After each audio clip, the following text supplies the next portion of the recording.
नमस्कार, आप दुनिया के फटाफट बुलेटिन में आप सभी का स्वागत है। नजर डालेंगे आज की खास खबरों पर।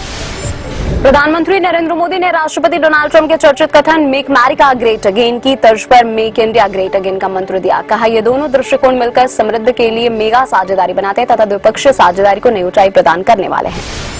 प्रधानमंत्री नरेंद्र मोदी बोले, भारत तटस्थ नहीं शांति का पक्षधर है। कहा, संघर्ष का समाधान युद्ध के मैदान में नहीं खोजा जा सकता तथा शांति के लिए वार्ता और कूटनीति ही एकमात्र रास्ता है। माली के राष्ट्रपति ने व्हाइट हाउस में प्रधानमंत्री नरेंद्र मोदी का स्वागत किया। दोनों दिग्गज एक दूसरे के गले मिले। राष्ट्रपति डोनाल्ड ट्रंप ने कहा, हमने तुम्हें बहुत याद किया। भारत को लड़ाकू विमान F-35 की अमेरिका की पेशकश से बौखलाया पाकिस्तानी विदेश मंत्रालय के प्रवक्ता शफकत अली खान ने कहा, इस तरह के कदम क्षेत्र में सैन्य असंतुलन को बढ़ाते हैं और रणनीतिक स्थिरता को कमजोर करते हैं। अमेरिका में उद्योगपति गौतम अडानी पर अमेरिकी पत्रकार के सवाल पर बोले पीएम मोदी, ऐसे व्यक्तिगत मामलों पर दो देशों के प्रमुखों के बीच नहीं होती बात। कांग्रेस के पूर्व अध्यक्ष राहुल गांधी ने एक्स पर पोस्ट किया, देश में सवाल पूछो तो चुप्पी, विदेश में पूछो तो निजी मामला। अमेरिका में भी मोदी जी के अडानी जी के भ्रष्टाचार पर पर्दा डाल दिया। जब मित्र का जेब भरना मोदी जी के लिए राष्ट्र निर्माण है, तब रिश्वतखोरी और देश की संपत्ति को लूटना व्यक्तिगत मामला बन जाता है।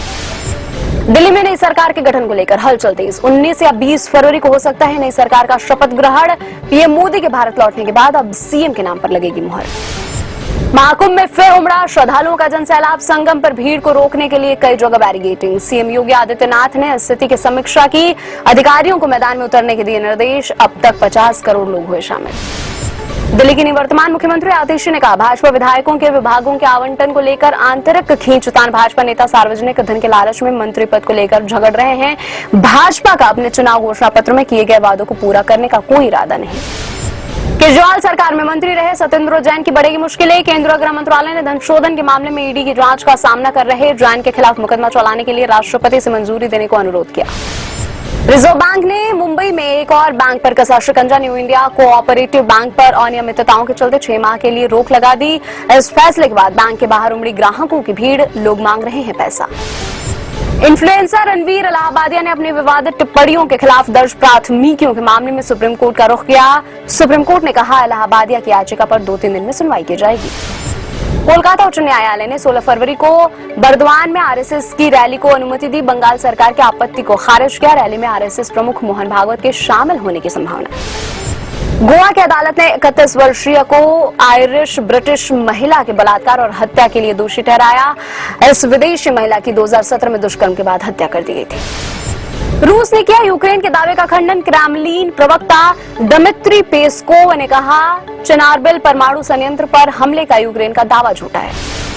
चैंपियन बल्लेबाज सचिन तेंदुलकर पहली इंटरनेशनल मास्टर्स लीग में भारत के कप्तान होंगे। विकेटकीपर बल्लेबाज कुमार संकारा श्रीलंका की कप्तानी करेंगे। टूर्नामेंट 22 फरवरी से 16 मार्च के बीच मुंबई, बड़ोदरा और रायपुर में खेला जाएगा।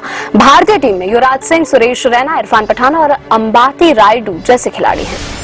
थोक मुद्रास्फीति जनवरी में घटकर 2.31% हो गई। खाद्य वस्तुओं खासकर सब्जियों की कीमतों में गिरावट की इसकी मुख्य वजह रही WPI आधारित मुद्रास्फीति। दिसंबर 2024 में 2.37% और जनवरी 2024 में 0.33% थी। सप्ताह के आखिरी कारोबारी दिन भी टूटा शेयर बाजार। सेंसेक्स 200 अंक टूटकर 75,939 अंक पर हुआ बंद। निफ्टी भी 102 अंक फिसलकर 22,929 अंक पर हुआ बंद। यूट्यूबर एल्विश यादव को बिग बॉस फेम चुमदरांग पर कमेंट करना भारी पड़ा। राष्ट्रीय महिला आयोग ने एल्विश को भेजा नोटिस। एल्विश को सोमवार को आयोग के सामने पेश होने का आदेश दिया। अपने पॉडकास्ट में एल्विश ने चुमदरांग के नाम को बताया था अश्लील। प्रतीक बब्बर अपनी गर्लफ्रेंड प्रिया बैनर्जी संग रचाने जा रहे हैं दूसरी शादी। प्रतीक ने अपने परिवार से किसी भी सदस्य को शादी में नहीं किया इनवाइट। प्रतीक के सौतेले भाई आर्य बब्बर ने किया खुलासा। राज बब्बर और स्मिता पाटिल के बेटे हैं प्रतीक। ये थे आज के फटाफट बुलेटिन। ऐसे ताजा अपडेट्स के लिए बने रहे हमारे साथ, यानी कि विजिट करें वेब दुनिया पर।